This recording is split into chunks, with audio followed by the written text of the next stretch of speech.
Evaluating an integrated marketing program. आपलं 4th unit बघतोय आपण. Evaluation is the final and in some respect most important step in the marketing communication campaign because it determines whether the campaign effort was effective. A campaign evaluation will assess the campaign's performance in terms of its managed and media objectives. The important thing to remember in planning an evaluation program is the evaluation has to be built into the marketing communication plan from the very beginning. Evaluation जर आपण consider केलं तर evaluation ही सगळ्यात last stage येते management मधली सुद्धा, किंवा integrated marketing programme आपण बघतो तर त्याच्यात सुद्धा ही लास्ट स्टेज आहे की आपण केलेलं प्लॅनिंग, त्याचं इम्प्लिमेंटेशन, त्याच्यासाठी असलेले एक्सपेक्टेड रिझल्ट जे आहेत ते आपण ऍक्च्युअल रिझल्टशी कम्पेअर करतो आणि मग त्याच्यातून आउटपुट काय मिळालंय किंवा एक्सपेक्टेड रिझल्ट आपल्याला मिळालेत का, तर ते कम्पेअर करतो. That is evaluation stage. He final आणि इम्पॉर्टंट स्टेज आहे. त्याशिवाय तुम्हाला त्या कॅम्पेनचा इम्पॉर्टन्स काय आहे, किती वर्दी होतं ते समजणार नाही. त्याच्यानंतर आहे some of the reasons for evaluating the IMC programme. First reason is spend a lot of money in integrated marketing programs. Another one is advertising optimization or reducing risk by testing, analyzing, tracking brand performance and making changes where possible to increase the effectiveness of the advertising. Third reason is to learn what works and what doesn't. In other words, to identify the best practices so a brand's advertising continues to improve. 3 कारणांमुळे evaluation केलं जातं. पहिलं कारण की त्याच्यामध्ये खूप जास्त investment केलेली असते, त्याच्यामुळे त्याचा इफेक्टिव्हनेस किती आहे तर तो इव्हॅल्युएट करायचा असतो.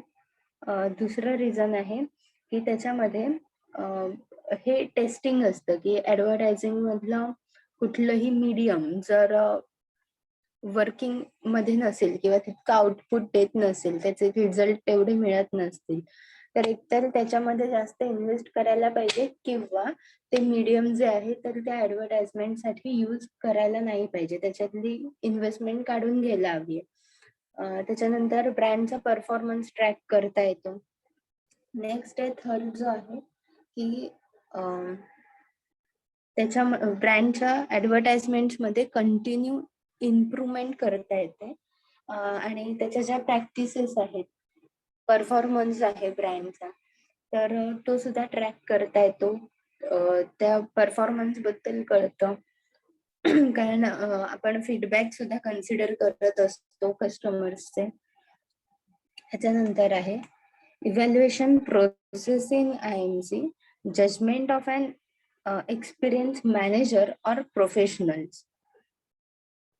आपण इव्हॅल्युएशन प्रोसेस मध्ये जजमेंट्स किंवा जजमेंट्स जे आहेत किंवा इन्फॉर्मेशन जी आहे तर ती कन्सिडर करतो फ्रॉम एक्सपिरियन्स मॅनेजर्स और प्रोफेशनल्स. त्याच्यानंतर evaluation is done through testing, monitoring and measurement, जे आपण मगाशी बघितलं. प्रोसेस पुढे आहे. त्याच्या आधी पण 4 टाइप्स ऑफ रिसर्च आहेत की जे इव्हॅल्युएशन साठी यूज केले जातात. पहिलं आहे developmental research.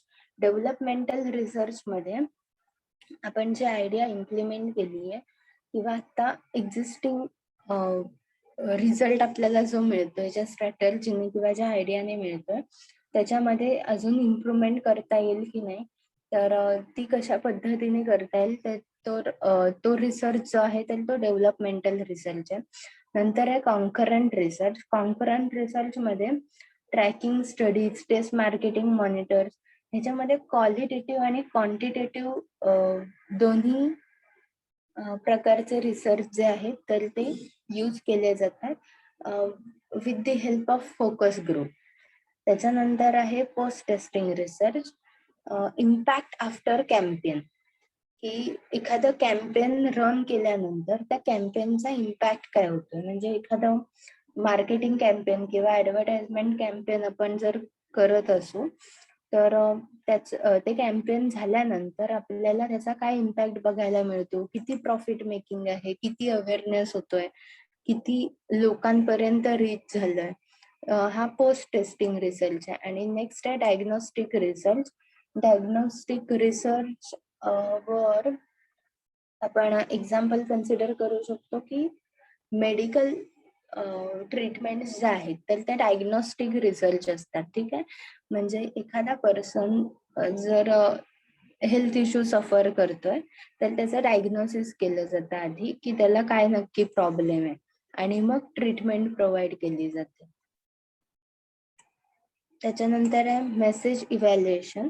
Evaluation or testing the advertising communication can occur at several stages of the ad development process.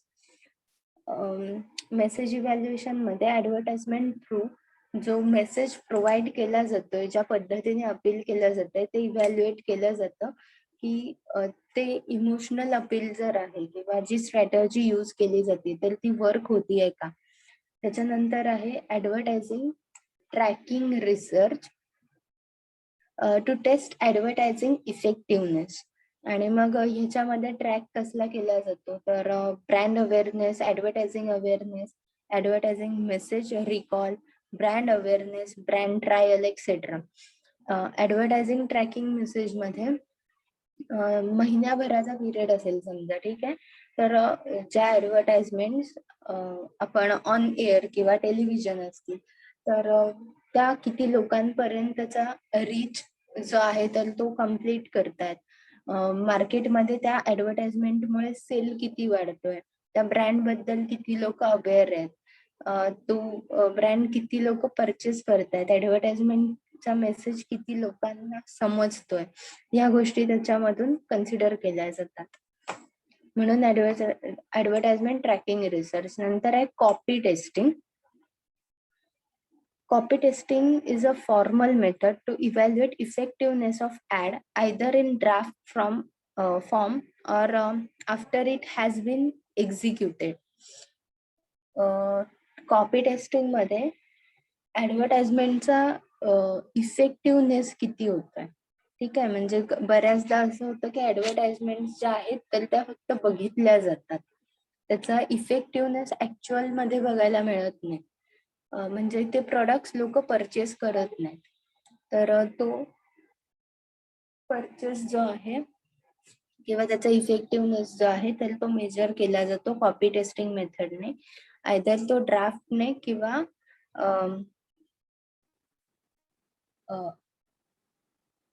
After campaign perform केला जातो एक्झिक्युटेड मेथडने. मग त्याच्यामध्ये आपण प्रत्येक मीडिया जे आहे ऍडव्हर्टाइजमेंटसाठी यूज केलं जाणारं, टीव्ही, प्रिंट मीडिया आहे किंवा रेडिओ ऍड्स आहेत, तर ह्या सगळ्या मीडियमचं सुद्धा कॉपी टेस्टिंग केलं जाऊ शकतं. त्याच्यामध्ये आपण एक्सपेक्टेड रिझल्ट ठेवतो, रीच किती असेल, अवेअरनेस किती जनरेट होईल, सेल्स किती होईल. ठीक आहे. त्याच्यानंतर emotional reaction test. Emotional ads are based on concept that the ads giving positive feeling and remember for a long time. आता इमोशनल ऍड मध्ये जर बघायचं झालं तर कॅडबरी सुद्धा इमोशनल अपील करते की मीठा है खाना आज पहली तारीख आहे. म्हणजे फर्स्ट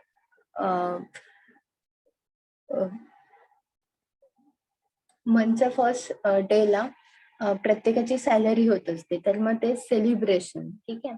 किंवा तेच दिवाळी सेलिब्रेशनचे जे ते कॅम्पेन करतात तेव्हा सुद्धा इमोशनल अपील केलं जातं. त्याच्यामध्ये बहीण भावाचं बॉन्डिंग दाखवलं जातं. अशा वेगवेगळ्या पद्धतीने ते अपील करतात, ऍडव्हर्टाइजमेंट करतात आणि कस्टमरची रिॲक्शन बघतात. आता त्याच्यामुळे प्रत्येक रिलेशन मध्ये, प्रत्येक इमोशन मध्ये छोट्या छोट्या सेलिब्रेशन मध्ये त्यांचं प्रोडक्ट यूज केलं जाऊ शकतं, हे तो मेसेज जो आहे तर तो पोहोचवत असतात. त्याच्यानंतर आहे cognitive neuroscience. Customer neuroscience is combination of consumer reach with modern neuroscience. Marketers use the latest neuroscience technologies in combination with traditional survey method in order to understand consumer consequence and non-consequence emotional responses, attention patterns, etc. ह्याच्यामध्ये neuroscience consider केलं जातं with traditional techniques. Neuroscience, modern neuroscience आणि traditional techniques जे आहेत तर त्या combine केल्या जातात, जेणेकरून काही ऍडव्हर्टाइजमेंट्स जे आहेत तर सिनर्जी इफेक्ट असतो, की मुली फुटबॉल खेळत नाहीत किंवा स्पोर्ट्स ऍडव्हर्टाइजमेंट मध्ये जनरली मुलं दाखवली जातात. ठीक आहे, मग आता हा ही सिनर्जी कुठेतरी ब्रेक होत चालली आहे. जर ऍडव्हर्टाइजमेंट बघत असाल तर तुम्हाला लक्षात येईल. तर त्याच्यामधून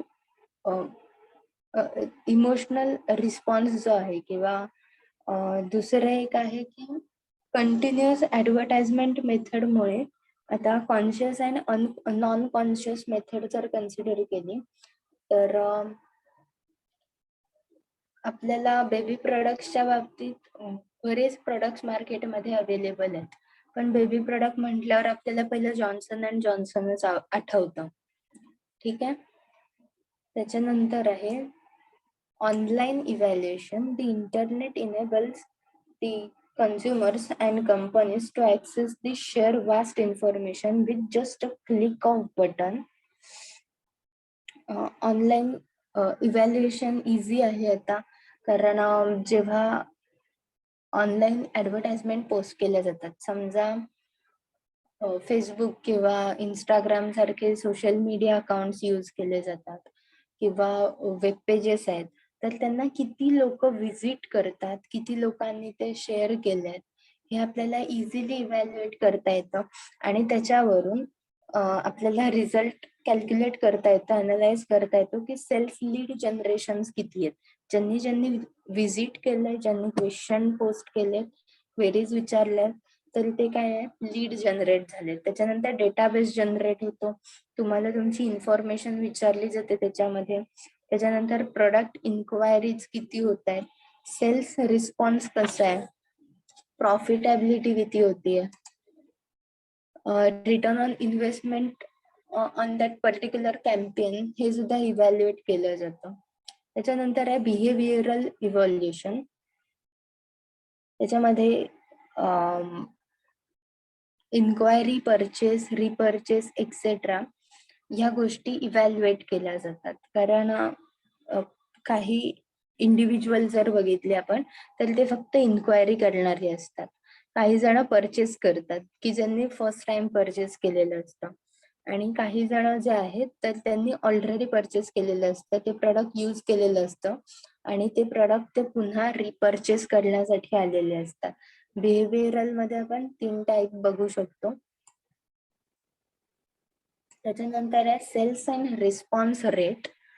evaluation of an ad campaign should be done on regular basis to check its overall fit with the IMC program.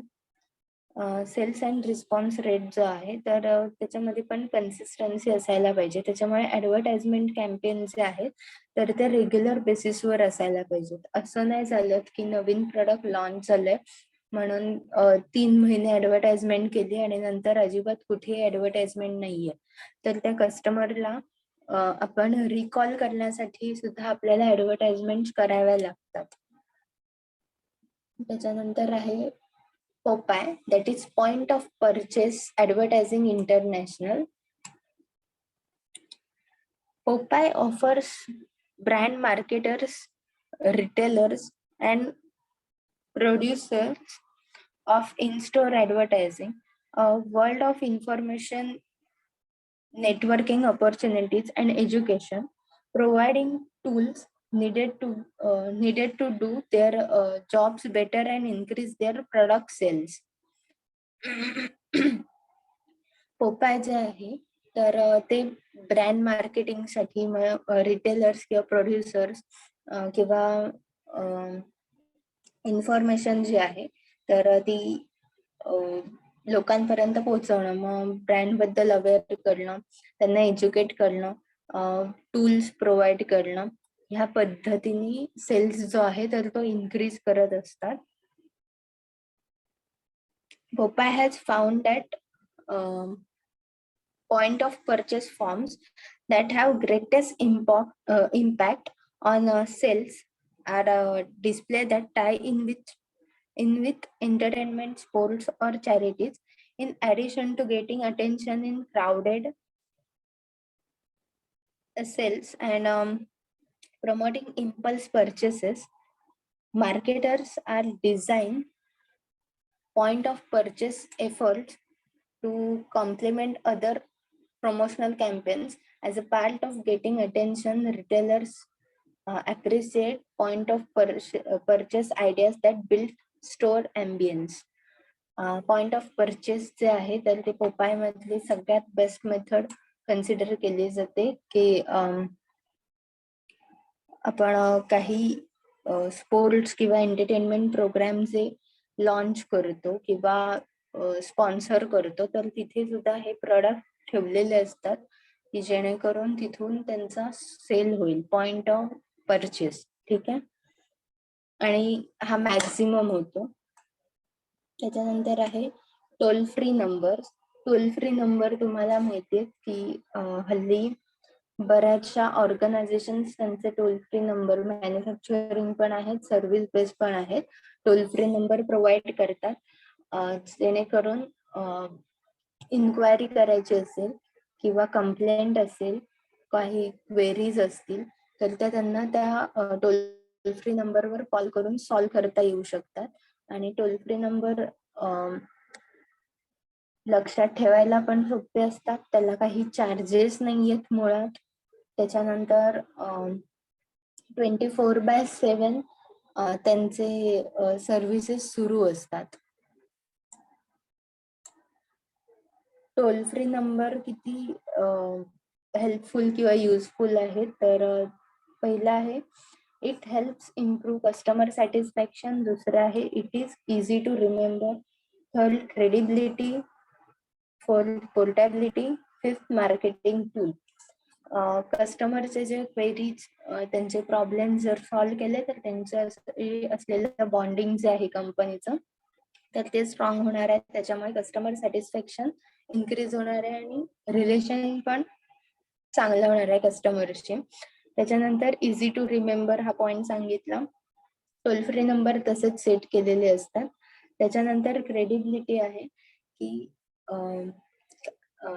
Campaign जे केलं जाते तर त्याच्यातून तयार होणाऱ्या क्वेरीज आहेत, प्रॉब्लेम्स आहेत, कंप्लेंट्स आहेत तर त्या रिझॉल्व्ह केल्या जातात. त्याच्यामुळे फर्मची क्रेडिबिलिटी जी आहे, इमेज जी आहे तर ती बिल्ड होते.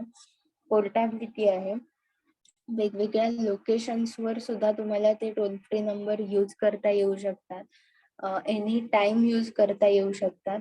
आणि त्याच्यामुळे त्यात आपण जर कन्सिडर केलं तर लँग्वेजेस सुद्धा आपल्याला कम्फर्टेबल असतात, म्हणजे ऑप्शन्स येतात आपल्याला लँग्वेजेस साठी सुद्धा. त्याच्यामुळे ते इझिली कोणी यूज करू शकतं. आणि मार्केटिंग टूल म्हणून आपण कन्सिडर करू शकतो कारण ज्या companies toll free number provide करतात तर त्यांचा PR ऍक्टिव्हिटीज ज्या आहेत तर त्या खूप स्ट्रॉंग आहेत. कंपनी खूप जास्त इन्व्हेस्ट करते कस्टमरच्या सॅटिस्फॅक्शन साठी, हे त्याच्यातून दिसून येतं. त्याच्यानंतर आहे next point QR codes. QR codes जे आहे तर आपण कुठलाही प्रोडक्ट परचेस केल्यानंतर त्याच्यावर QR कोड असतो, ठीक आहे. तर क्विक रिस्पॉन्स कोड, तर कधी कधी आपण पेमेंटला सुद्धा QR कोड यूज करतो, बरोबर आहे. पण ते प्रोडक्टला जेव्हा असतात तर ते QR कोड स्कॅन केल्यानंतर आपल्याला त्या प्रोडक्टचा बॅच नंबर असेल, त्याच्यातले इन्ग्रेडियंट्स किंवा ते कुठल्या मॅन्युफॅक्चरिंग युनिट मध्ये तयार झालेत, कुठल्या डेटला, त्याचा टायमिंग काय होता, याबद्दल सगळी इन्फॉर्मेशन जी आहे तर ती आपल्याला मिळते.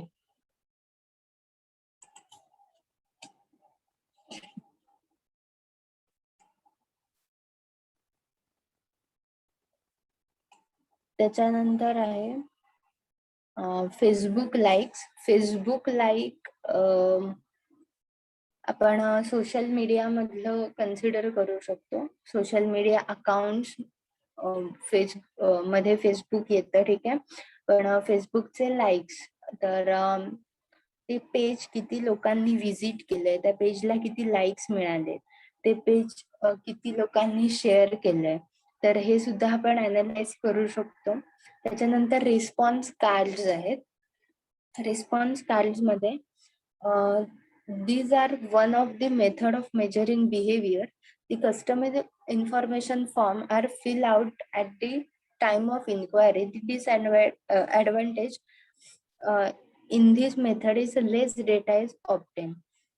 रिस्पॉन्स कार्ड जे आहेत तर जेव्हा कस्टमर इन्क्वायरीसाठी येतो तर त्यांच्याकडून फिलअप करून घेतले जातात. पण इन्क्वायरी फॉर्म त्याच्यानंतर त्याचा डिसएडव्हान्टेज जर बघितला की त्याच्यातून खूप लेस डेटा जो आहे तर तो कलेक्ट केला जाऊ शकतो, कलेक्ट होतो. आणि कस्टमर कडून आपण खूप जास्त इन्फॉर्मेशन घेऊ शकत नाही. म्हणजे अख्खा काही क्वेश्चन पेपर त्यांना लिहायचा नसतो. सिंगल पेज मध्ये तुम्हाला ती क्वेश्चनर कव्हर करायला लागते. त्यात पण बरेचसे क्वेश्चन जे आहेत तर तो कस्टमर स्किप करत असतो. त्याच्यानंतर आहे इंटरनेट रिस्पॉन्सेस. इंटरनेट रिस्पॉन्सेस मध्ये जे एखाद्या प्रोडक्ट बद्दल इन्फॉर्मेशन कलेक्ट करतो आपण त्या प्रोडक्टच्या वेबसाईटला असेल किंवा ऑनलाईन साईट वर जाऊन, तर तो रिस्पॉन्स सुद्धा अनालाइज करता येतो. जसं मगाशी मी म्हटलं की वेबसाईटला व्हिजिट करून ते प्रोडक्ट बद्दल किती जणांनी इन्क्वायरी केली आहे किंवा सोशल मीडियावर जाऊन किती लोकांनी ते पेज व्हिजिट केलंय, त्याच्यावर क्वेरीज विचारल्या, तर हे इंटरनेट रिस्पॉन्स मध्ये येतं. त्याच्यानंतर आहे redemption rate. Redemption rate it is used to measure the success of campaign featuring before the purchase rather than testing recall. Redemption rate मध्ये इफेक्टिव्हिटी जी आहे, इफिशियन्सी जी आहे मार्केटिंगची, तर मार्केटिंग कॅम्पेनची, तर ती कन्सिडर केली जाते, कॅल्क्युलेट केली जाते. आणि त्याचा इम्पॅक्ट होण्यासाठी कुपन्स जे आहेत किंवा रिडम्पशन रेट कार्ड जे आहेत तर ते दिले जातात की ते कुपन तुम्ही यूज केल्यानंतर तुम्हाला सम पर्सेंट किंवा काही अमाऊंट पर्यंतचा डिस्काउंट जे आहे तर तो मिळतो. मग रिडम्पशन रेट इन्फ्लुएन्स कुठल्या फॅक्टरला करतात तर popularity of brand, depth of distribution of brand, number of household using products form, frequency of purchase of product form and value incentive जे आहे. तर ह्या टाईपच्या प्रोडक्टसाठी किंवा ह्या फॅक्टरसाठी आपण रिडम्पशन रेट जे आहे तर ते कन्सिडर करू शकतो. आणि रिडम्पशन रेट्स आपल्याला काही मॉल्स जे आहेत, ठीक आहे, म्हणजे रिलायन्स मॉल असेल किंवा इनऑर्बिट असेल, तर तिथे आधी कार्ड्स दिले जायचे कस्टमरला. तर त्यांच्याच कुठल्याही आउटलेट मध्ये जाऊन पेमेंटच्या वेळेला ते कार्ड जर दाखवलं तर त्याच्यावर तुम्हाला 10% ऑफ मिळायचं किंवा 20%, जे काय त्यांची स्कीम आहे, ठीक आहे. आता सुद्धा रिडम्पशन रेट ते यूज करतात, पण आता कार्ड प्रोव्हाइड करत नाहीत, आता ते मोबाईल नंबरवर रिडीम करतात. त्याच्यानंतर आहे test market. Company leader examines the effect of marketing efforts on a small scale before launching in national or international campaign. आपण जसं एखाद्या अ, गोष्टीचं टेस्टिंग करतो त्या पद्धतीने जर नॅशनली किंवा इंटरनॅशनली एखादं मार्केटिंग कॅम्पेन जर करायचं असेल तर ते कॅम्पेन जे आहे तर ते स्मॉल स्केलवर केलं जातं आधी, की जेणेकरून त्या कॅम्पेनचा आधी इफेक्ट काय होतोय, त्याचा रिस्पॉन्स कसा येतोय, लोक ऍक्सेप्ट करतायत का ते कॅम्पेन, हे अनालाइज केलं जातं आणि मग ते कॅम्पेन लॉन्च केलं जातं नॅशनल और इंटरनॅशनल लेवलला. त्याच्यानंतर आहे कॉम्पिटिटिव्ह रिस्पॉन्स. कॉम्पिटिटिव्ह रिस्पॉन्स मध्ये कॉम्पिटिटर्स जे आहेत तर त्यांच्या स्ट्रॅटर्जीज तुमच्या मार्केटिंग कॅम्पेनमुळे चेंज होत आहेत का, मग ते प्राइस मध्ये फॉल करतायत का, ऍडव्हर्टाइजमेंट मध्ये चेंजेस करतायत का, किंवा मार्केटिंग जास्त करायला लागले असतील किंवा अजून नवीन प्रोडक्ट लॉन्च करत असतील. वेगवेगळ्या ज्या गोष्टी आहेत म्हणजे थोडक्यात कॉम्पिटिटिव्ह काय कॉम्पिटिटिव्ह ऑर्गनायझेशन्स काय रिस्पॉन्ड करतायत तुमच्या मार्केटिंग स्ट्रॅटर्जीवर, हे सुद्धा कन्सिडर केलं जातं. त्याच्यानंतर आहे scanner data. It is a retail purchase information such as price, brand, product, size, amount, purchase gather at the point of purchase by an electronic device that reads a coded ticket on the product through the use of electronic reader over which the product passes. आपण retail shop मध्ये सुद्धा आपण हल्ली बघतो की product जे आहेत तर ते स्कॅन केले जातात. त्याच्यावर जो बारकोड असतो तर तो स्कॅनरने स्कॅन केला जातो. इलेक्ट्रॉनिक फॉर्म आहे हा, की ज्याच्यामध्ये प्रोडक्ट कुठला आहे, त्याची प्राइस काय आहे, कॅटेगरी काय आहे, तर हे इझिली स्कॅन होतं आणि तुम्हाला बिलिंग जे आहे तर ते प्रोव्हाइड केलं जातं. मॅन्युअली डेटा पुट करत नाहीत त्याच्यात. त्याच्यानंतर आहे purchase simulation test. Purchase simulation test is the test used by the researcher apart from test market. Consumers are asked in several ways if they willing to buy the product. It is useful and cost-effective approach to examine purchase behavior. Simulation test जी आहे तर ती market taste पेक्षा थोडी वेगळी आहे, की कंझ्युमरला वेगवेगळ्या वेने अप्रोच केलं जातं. त्यांना विचारलं जातं की तुम्ही हे प्रॉडक्ट परचेस कराल का, किंवा म्हणजे तुम्हाला असे प्रोडक्ट यूज करायला किंवा परचेस करायला आवडतील का, आणि त्यांचा जो अप्रोच जो आहे तर तो कन्सिडर केला जातो. त्यांचं बिहेवियर एक्झामाइन केलं जातं. म्हणजे कंझ्युमरचं बिहेवियर जर आपण कन्सिडर केलं तर कंझ्युमर प्राइस पण विचारणार आहे, इफेक्टिव्हनेस पण विचारणार आहे, रिझल्ट विचारणार आहे. तर प्राइजेस जर हाय असतील तरी सुद्धा कंझ्युमर प्रोडक्ट डिनाय करू शकतात. रिझल्ट जे आहेत तर एक्सपिरियन्स कंझ्युमर्स जे आहेत किंवा ज्यांनी प्रॉडक्ट्स यूज केलेत तर त्यांचे रिव्ह्यूज, फीडबॅक्स जे आहेत तर ते मॅटर करतात यामध्ये. ऍडव्हान्टेज जर आहे परचेस सिम्युलेशन टेस्टचा तर तो आहे it does not relay on opinion and attitudes. It can be use in both domestic and international markets. The questions asked by the by the subject on opinion and attitude are taken as polite and socially acceptable. They are free to respond in accurate manners. जसं आता म्हटलं की त्यांचं opinion आणि attitude जो आहे तर तो फ्रेंडली मॅनर मध्ये कन्सिडर केला जातो. त्यांच्यावर कुठली जबरदस्ती नसते. ठीक आहे काय ना, त्यांचा ऍटिट्यूड किंवा बिहेवियरल अप्रोच कसा आहे टुवर्ड्स दॅट प्रोडक्ट हो हा कन्सिडर करायचा असतो, अनालाइज करायचा असतो. त्यामुळे जसं म्हटलं की प्राइस सेन्सिटिव्ह कंझ्युमर असतील तर ते त्या पद्धतीने रिस्पॉन्ड करणार आहेत. काही जण क्वालिटी बघतील प्रोडक्टची किंवा रिझल्ट कधी मिळेल प्रोडक्टचा त्या हे सुद्धा अनालाइज करतील. काही जण त्या प्रोडक्टचे फीडबॅक कसे आहेत ते कन्सिडर करतील. त्याच्यानंतर ethics and marketing communication. Marketing communication is a management process through which an organization engages with its various audiences by covering messages that are of significant value and audiences are engaged to offer attitudinal and behavioral responses. Marketing communication involves the creation and delivery of messages through selected media to communicate with one or more markets.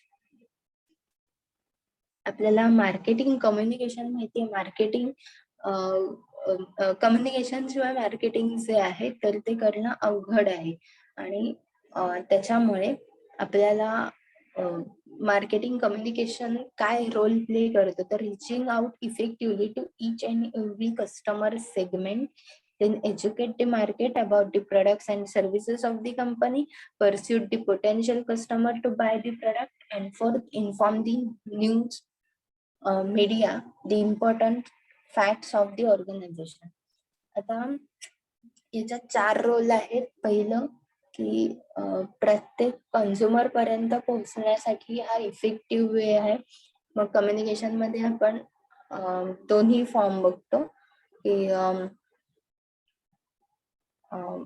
Formal informal वे असेल किंवा print media असेल, advertisement आहे, audio visual effects आहेत, वेगवेगळ्या फॉर्मनी communicate करता येतं. त्याच्यानंतर educate करता येतं कन्झ्युमरला की ते प्रॉडक्ट किंवा सर्व्हिसेस कशा यूज करायच्यात, त्याचे कॅरेक्टरिस्टिक आहेत, कुठल्या कंपनी हे प्रोव्हाइड करतात, नवीन कस्टमरला अप्रोच करता येऊ शकतं. आणि मीडिया जी आहे, न्यूज मीडिया, तर त्यांच्यापर्यंत ऑर्गनायझेशनल ऍक्टिव्हिटी, ऑर्गनायझेशनचे सक्सेस आहे, त्यांचे जे काही अनाउन्समेंट आहेत तर त्या पोहोचवता येतात. आता याच्यामध्ये पार्ट राहिला तर तो आहे इथिक्सचा. तर ethics are principle that serve as guidelines for organisation to conduct functions. Ethics काय आपल्याला गाईडलाईन करतं, तर ऑर्गनायझेशनल फंक्शन कसं असायला हवं. तर हे सायकोलॉजिकल मोरल अँड प्रिन्सिपल आहे. ठीक आहे. त्याच्यामध्ये अनइथिकल प्रॅक्टिसेस जर काही बघितलं तर स्टेरिओ टायपिंग आहे, म्हणजे जे आधीच्या काळापासून चालत आलंय किंवा एक माइंडसेट बनलेलं आहे. जसं मला कशी एक्झाम्पल दिलं, तेच एक्झाम्पल पहिल्या पॉइंट मध्ये आहे की ऍडव्हर्टाइजमेंट जेव्हा दाखवली जाते स्पोर्ट्सच्या रिलेटेड, तर बॉईजच खेळताना दाखवले जातात. का तर बॉईज अग्रेसिव्ह असतात, रफली खेळू शकतात.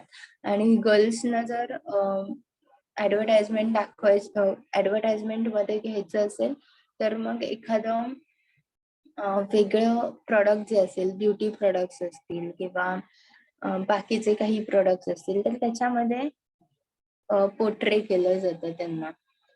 मग हा एक स्टेरिओटायपिंग माइंडसेट आहे की स्पोर्ट्स मध्ये फक्त मुलंच खेळतात का, तर नाही. ठीक आहे. तर त्याच्यानंतर दुसरं आहे की advertisement related to alcoholic products. हे सुद्धा रॉंग आहे. आणि त्याच्यामध्ये पुन्हा टू इम्प्रेस विमेन हे हा जो मेसेज पोहोचवला जातो तो पण एकदम चुकीचा आहे. मला वाटतं इम्पेरियल ब्लूची ऍडव्हर्टाइजमेंट मध्यंतरी तशी होती, त्याच्यावर बॅन येतो मग ऍडव्हर्टाइजमेंटचा. त्याच्यानंतर आहे responsibility for making the buying decisions for these products. की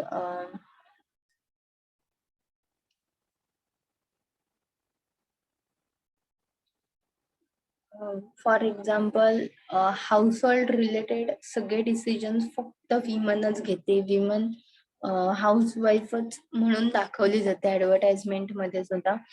तर हे पण एक हा पण एक स्टेरिओ टाईप आहे. त्याच्यानंतर नेक्स्ट पॉइंट जर बघायचं झालं तर targeting vulnerable consumers. Vulnerable customers मध्ये एकतर चिल्ड्रन जे आहेत तर त्यांना काही प्रोडक्ट्स जे आहेत तर त्याच्यासाठी अप्रोच केलं जातं ते त्यांच्या युटिलिटी मध्ये नसताना सुद्धा. फॉर एक्झाम्पल मोबाईल्स आपण यंग जनरेशन पासून पुढे यूज करत असतो. ठीक आहे. तर ऍडव्हर्टाइजमेंट मध्ये लहान मुलं जर मोबाईल यूज करताना दाखवले असतील तर तो एक रॉंग मेसेज जात असतो. त्यांना ती त्यांची गरज वाटायला लागू शकते चिल्ड्रनना. त्याच्यानंतर आहे अल्कोहोल आणि टोबॅको सारखे जे प्रोडक्ट आहेत तर त्यांची ऍडव्हर्टाइजमेंट ती वल्नरेबल आहे. ठीक आहे. त्याच्यानंतर आहे offensive brand messages. Offensive brand messages मध्ये सेक्स अँड न्यूडिटी जेव्हा दाखवले जाते ऍडव्हर्टाइजमेंट मधून, मग बरेचसे बॉडी स्प्रेच्या ऍड ज्या होत्या जेंट्स बॉडी स्प्रेच्या, तर त्याच्यामध्ये सुद्धा विमन यूज केल्या जात होत्या. त्याच्यातून सुद्धा न्यूडिटी जी आहे तर ती रिप्रेझेंट केली जात होती. बाकीचे पण काही प्रोडक्ट्स आहेत की तिथे अननेसेसरी विमनना दाखवलं जातं, प्रेझेंट केलं जातं. इथे काही ऍडव्हर्टाइजमेंट बघायला मिळतील. आता ही शॅम्पूची ऍडव्हर्टाइजमेंट आहे.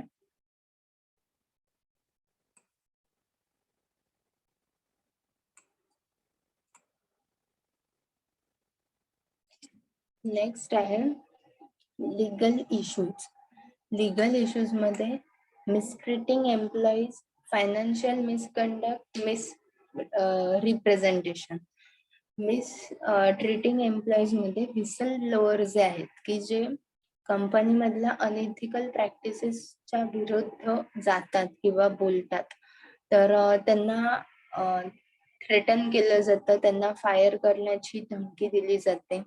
त्याच्यानंतर आहे फायनान्शियल मिसकंडक्ट मध्ये टॅक्स इव्हॅजन आहे, टॅक्स चोरला जातो किंवा प्रॉफिट मेकिंग जे आहे तर ते कमी दाखवलं जातं. वेगवेगळ्या प्रॅक्टिसेस केल्या जातात. मिसप्रेझेंटेशन मध्ये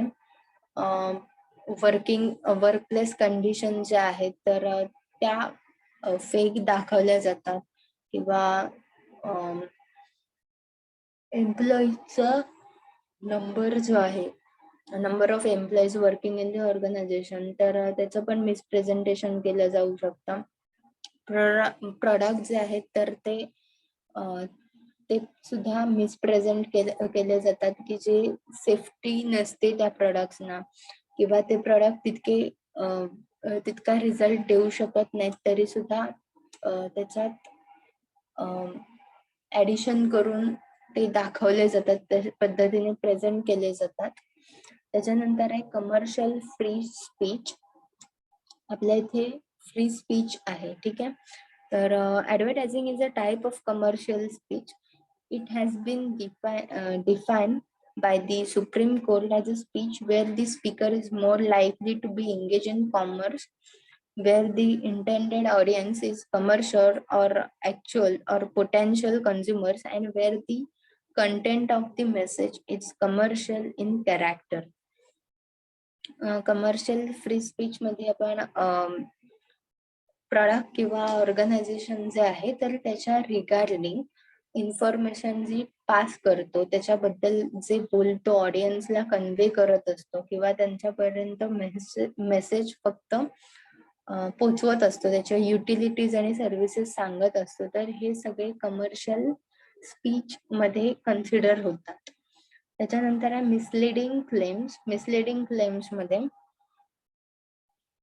फॉल्स इम्प्रेशन किंवा स्टेटमेंट जे केले जातात, तर काही आस्पेक्ट्स आहेत की the quality, style, model, history of product और सर्व्हिसेस ज्या आहेत तर त्या चुकीच्या सांगितल्या जाऊ शकतात, म्हणजे सांगितल्या जातात, म्हणूनच मिसलीड केलं जातं. त्याच्यानंतर आहे whether the goods are new,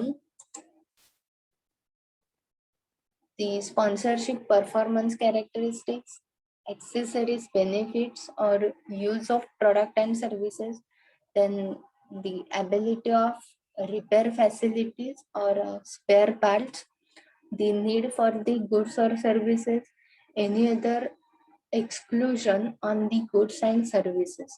तर ह्या सगळ्या मिसप्रेझेंटेशन्स आहेत की सर्व्हिसेसचे किंवा प्रोडक्टची परफॉर्मन्सचे चुकीचे कॅरेक्टरिस्टिक्स सांगितले जातात किंवा ओव्हरवेल्म करून सांगितले जातात. रिपेअर फॅसिलिटीज किंवा स्पेअर पार्ट अवेलेबिलिटी असेल, आफ्टर सेल सर्व्हिस असेल, तर त्याच्याबद्दल फेक प्रॉमिसेस केले जातात. आता त्याच्या हे कॉमन टाईप झाले. आता त्याच्यामध्ये अजून काही मिसलिडिंग ऍडव्हर्टाइजमेंट रिपोर्ट केल्या गेल्या, तर त्या आहेत fine print and qualification. Fine print मध्ये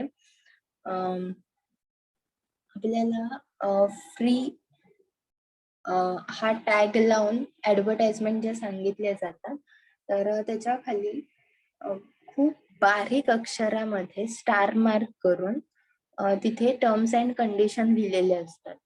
तर मग हे सुद्धा मॅनिप्युलेशन आहे की ते विजिबल नसतं. ठीक आहे. त्याच्यानंतर आहे कंपॅरेटिव्ह ऍडव्हर्टायझिंग. कंपॅरिझन केलं जातं बाकीच्या प्रोडक्ट सोबत, रायव्हल प्रोडक्ट सोबत कंपॅरिझन करून ऍडव्हर्टाइज केलं जातं.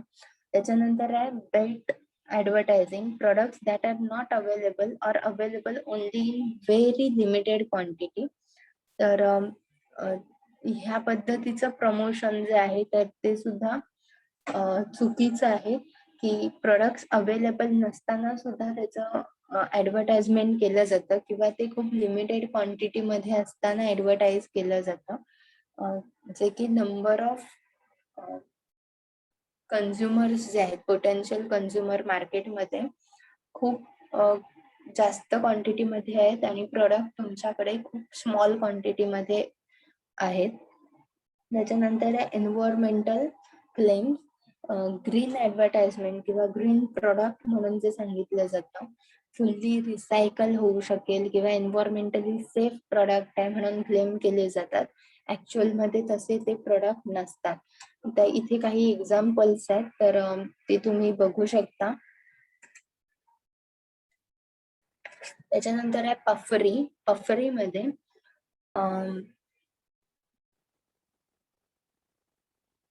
एखाद्या प्रोडक्ट च्या युटिलिटी बद्दल, च्या कॅरेक्टरिस्टिक्स बद्दल वाढीव इन्फॉर्मेशन दिली जाते, दॅट इज पफरी. त्याच्यानंतर आहे फ्रॉड. फ्रॉड मध्ये प्रोडक्टची वेट जे आहे तर ते चुकीचं दिलं जातं किंवा त्याची साईज जी आहे, म्हणजे 1 kg सांगून त्याच्यामध्ये 800 ग्रॅम जे आहेत तर तेवढंच प्रोडक्ट अवेलेबल करून दिलं जातं किंवा त्याची साईज जी दिली असेल तर त्याच्यापेक्षा कमी साईजचं प्रोडक्ट दिलं जातं. अशा वेगवेगळ्या पद्धतीने फ्रॉड केले जातात. त्याच्यानंतर आहे questionable B2B practices, that is business to business practices. Lack of transparency in dealings and resistance to investigation. त्याच्यानंतर concealing unlawful acts and avoiding penalty. Excessive greed to amass huge profits. Creation of false documents to show increased profits. Developing strategies that put down the competitors. Transparency maintain केली जात नाही dealing करताना किंवा investigation करून दिलं जात नाही. त्याच्यानंतर आहे की लॉ जर ब्रेक केले असतील तर अनलॉफुल प्रॅक्टिसेस केले जातात आणि पेनल्टी सुद्धा अवॉइड केली जाते. त्याच्यानंतर एक्सेसिव्ह प्रॉफिट दाखवलं जातं की जे की प्रॉफिट झालेलं नसतं. इथिक्स मध्ये आपण इथिक्स अँड गव्हर्नन्स मध्ये आपण ह्या पद्धतीचे स्कॅम्स बघितलेले आहेत. त्याच्यानंतर आहे फॉल्स डॉक्युमेंटेशन प्रेझेंट केलं जातं. स्ट्रॅटेजीज डेव्हलप केल्या जातात कॉम्पिटिटरला पुट डाऊन करण्यासाठी. आता ह्याच्यात एक्झाम्पल्स आहेत, त्याच्यातलं एक्झाम्पल बघूया की अनइथिकल प्रॅक्टिसेसचं. टोयोटा जे आहे तर Toyota made a huge unethical failure in 2010 when they betray their promise as a company by ignoring safety concerns. की त्यांनी प्रोडक्ट लॉन्च केलं 2010 मध्ये पण सेफ्टीच्या दृष्टीने त्यांची कार जी होती तर ती तितकी सेफ्टी प्रोव्हाइड करू शकत नव्हती, जे की त्यांनी क्लेम केलं होतं. त्याच्यानंतर वॉलमार्ट जर बघितलं तर वॉलमार्टने त्यांच्या वर्कर्सना, एम्प्लॉईजना खूप जास्त कमी वेजेस जे होते तर ते पे केले होते. त्याच्यावर अनेक केसेस झाल्या होत्या आणि नॉन इन्व्हेस्टिगेटेड सेक्शुअल हॅरॅसमेंट जी होती तर त्याच्या केसेस सुद्धा खूप जास्त पुढे आल्या. त्याच्यानंतर आहे करंट ट्रेंड्स इन IMC. आता IMCचे करंट ट्रेंड्स मध्ये पहिलं येणार आहे इंटरनेट. ठीक आहे, इंटरनेट अँड IMC. इंटरनेटचा यूज खूप जास्त होतोय आता. तर त्याच्यामुळे सोशल मीडिया असेल, वेबसाईट्स आहेत, त्याच्यानंतर ऑनलाईन साइट्स आहेत, ऑनलाईन मार्केटिंग साइट्स आहेत, जसं की Amazon, फ्लिपकार्ट असेल, तर त्या खूप जास्त यूज केल्या जात आहेत. तर त्याचा ऍडव्हान्टेजेस जे आहेत तर एकतर ह्या 24/7 अवेलेबल असतात युजर्ससाठी. त्याच्यानंतर cost of spreading message on internet is major. Easily spread केलं जाऊ शकतं याच्यावरून जी इन्फॉर्मेशन जी आहे ती. त्याच्यानंतर रजिस्टर्ड कन्झ्युमर और subscriber can get updated. Registered consumers जे आहेत, आता तुम्ही फ्लिपकार्ट असेल, Amazon असेल, तर ह्या साइट्सवर जेव्हा अकाउंट ओपन करता, तुम्ही जे प्रॉडक्ट सर्च करता किंवा जे प्रॉडक्ट तुम्ही बाय केले त्याच्या रिलेटेड तुम्हाला सतत अपडेट येत असतात किंवा सेल जर असणार असेल तर तुम्हाला त्याचा अपडेट येतो, नोटिफिकेशन येतं. त्याच्यानंतर आहे व्हिजिटर्स और potential customers of the website can be easily updated of the information because of business. Then consumer can start shopping at the discounted price as soon as they open their email and deliver its product directly to the customer without use of courier services. हे वेगवेगळे advantages आहेत. त्याच्यानंतर आहे disadvantage. जर बघायचं झालं तर disadvantages पण आहेत की cost of website design, software, hardware, maintenance of business site, online distribution cost, invested time, ह्या सगळ्यासाठी खूप ह्यूज अमाऊंट जी आहे तर ती इन्व्हेस्ट करावी लागते. त्याच्यानंतर आहे people prefer live interaction Wien buying any product. Live interaction जे आहे तर ते प्रेफर केलं जातं, कारण त्याच्यामध्ये व्हरायटी ऑफ प्रॉडक्ट पण बघायला मिळतात. समोरचा सेल्स पर्सन जो आहे किंवा मार्केटर जो आहे तर तो ट्रस्टवरती आहे की नाही, तो प्रोडक्ट आपल्याला प्रॉपर देतोय की नाही, तर हे सुद्धा इझिली फाइंड आउट केलं जाऊ शकतं. क्वेरीज, डाऊट्स रिझॉल्व्ह होतात समोरासमोर. त्याच्यानंतर difficult for organisation to understand the customer psychology due to lack of personal contact. Personal contact होत नसल्यामुळे ऑर्गनायझेशनला कन्झ्युमरची सायकोलॉजी जी आहे तर ती अनालाइज करणं सुद्धा डिफिकल्ट होतं.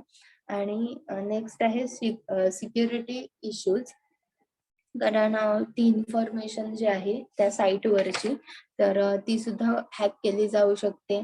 त्याच्यानंतर क्रेडिट कार्ड किंवा डेबिट कार्ड ट्रान्झॅक्शनमुळे पण प्रॉब्लेम होऊ शकतात आणि actual physical delivery goods may be delay, की प्रोडक्ट जे ऑर्डर केले ते डिलिव्हर होईपर्यंतचा पिरियड जो आहे तर तो एक्सटेंड होऊ शकतो, डिले होऊ शकतो. त्याच्यानंतर advertising on internet.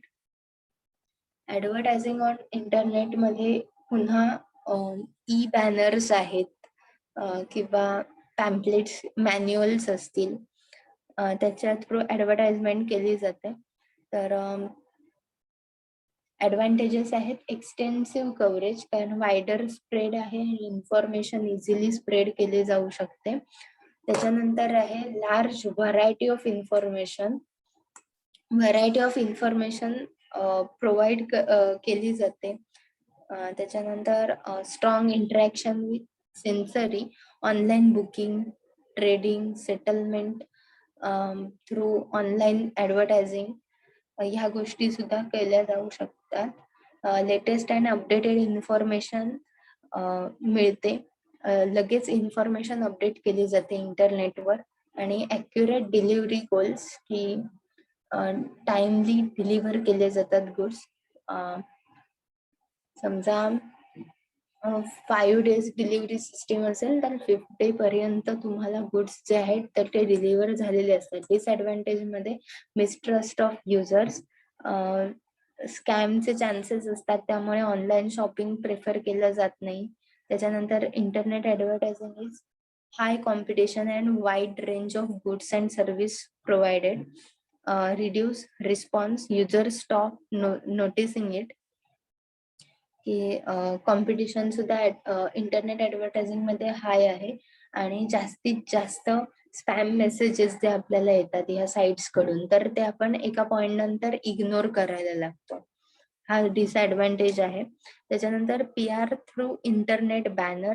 Internet banner मी तुम्हाला सांगितलं की जसे फिजिकली आपल्याला म्हणजे प्रिंटेड फॉर्म मध्ये पॅम्पलेट किंवा मॅन्युअल बघायला मिळतात, लिफलेट बघायला मिळतात, फ्लायर्स बघायला मिळतात, तर तसेच आपल्याला ई फॉर्म मध्ये बघायला मिळतात.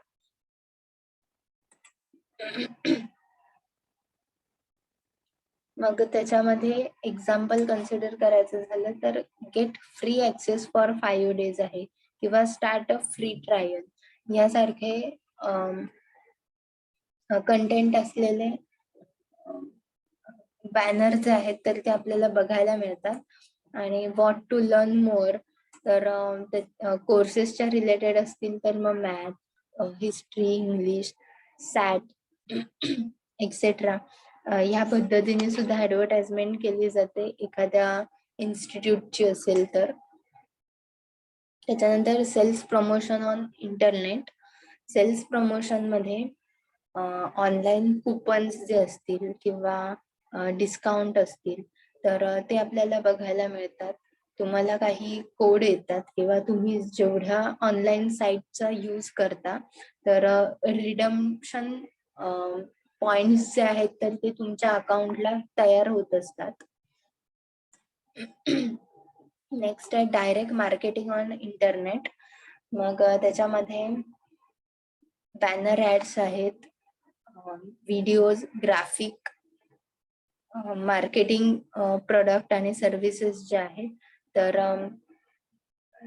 त्याच्यामध्ये त्या कव्हर केल्या जातात, जेणेकरून कन्झ्युमर जे आहेत तर ते डिरेक्टली प्रोडक्ट बाय करायला तयार होतील. मग त्याच्यात ऑफर्स ज्या आहेत तर त्याचा ऍडव्हान्टेजेस बघितलं तर त्या साधारण मेजरेबल रिझल्ट आणि इमिजिएट इफेक्ट्स आहेत की किती लोकांनी प्रोडक्ट ऑर्डर केलेत किंवा किती लोकांनी व्हिजिट केलंय, किती लोकांनी कोड किंवा जे कुपन आहेत तर ते यूज केले असतील एक्सेट्रा. त्याच्यानंतर इमिजिएट इफेक्ट जो आहे तर त्याच्यामध्ये जेव्हा ऑफर्स दिल्या जातात की 50% ऑफ, मग त्यावेळेला किती लोक प्रोडक्ट परचेस करतायत तर हे सुद्धा इझिली अनालाइज केलं जातं.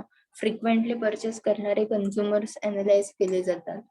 डिसएडव्हान्टेज मध्ये कन्झ्युमर रिजेक्शन, की ब्रँडेड प्रोडक्ट जर असतील, एकतर ऑनलाईन साईटवर त्यांचा जास्त विश्वास नसतो आणि ब्रँडेड प्रोडक्ट जर डिस्काउंटेड रेटला मिळत असतील तर ते फेक असू शकतात किंवा फॉल्टी असू शकतात, असा एक समज असतो.